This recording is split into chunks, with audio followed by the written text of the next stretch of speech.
Jerry Maller here for SB Nation and PrideDetroit.com, giving you part 3 of 3. The series, Why the Lions Should Pay Top Dollar for Ndamukong Suh. This is the end of the trilogy.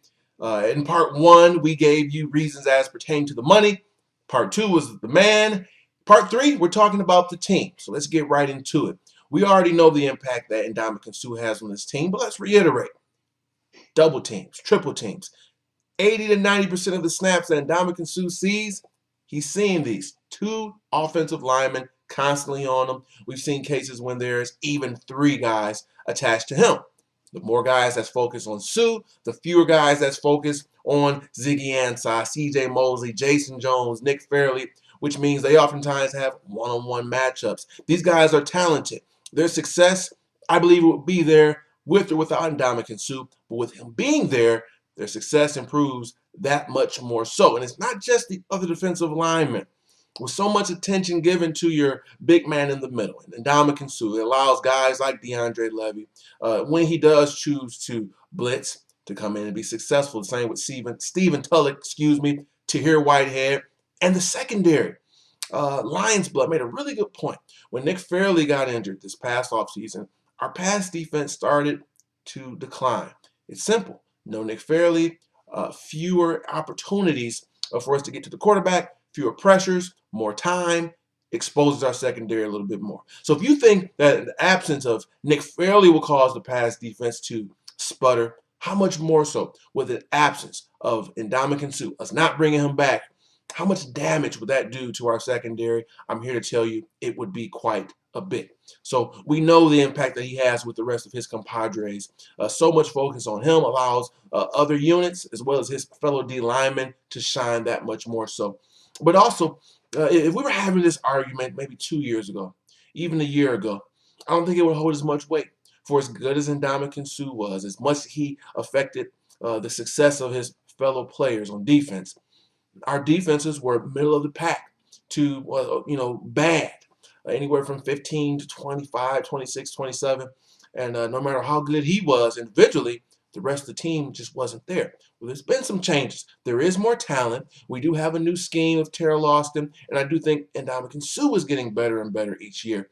But now that he's the main cog, and which was the number 2 defense in the league, it's the reason why we were 11-5. The offense has to catch up because they were behind. If it wasn't for the defense, if this defense was average to below average, we would have won, 5 games, maybe even less. And he's the cog.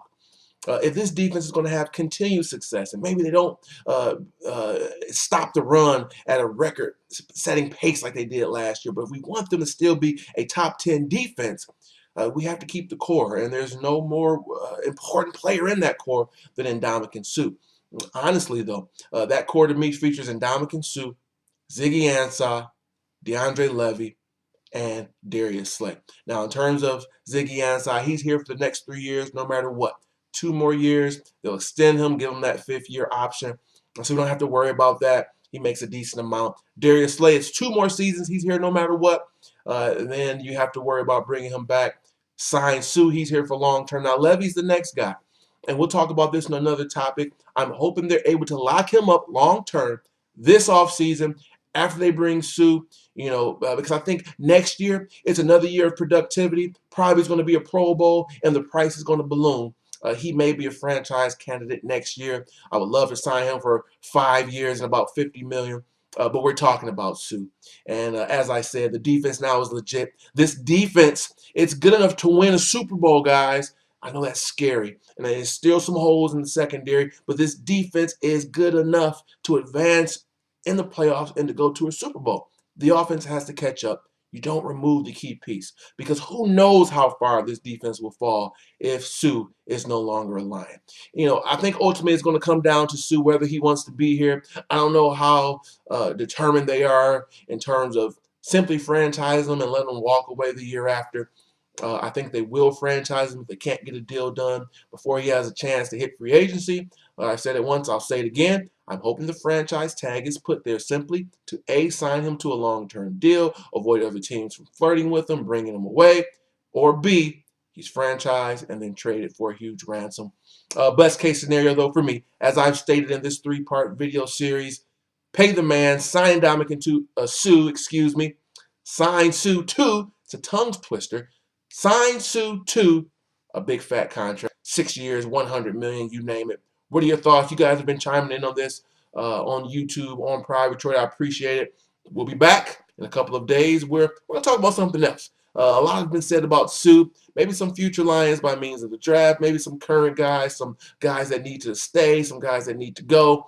I know I'm a little bit all sued out for the moment until that big news piece hits, but we'll always be talking about Detroit Lions. So I want to thank each and every one of you for watching. And until next time, this has been Jerry Mallory for SB Nation and PrivateTroy.com.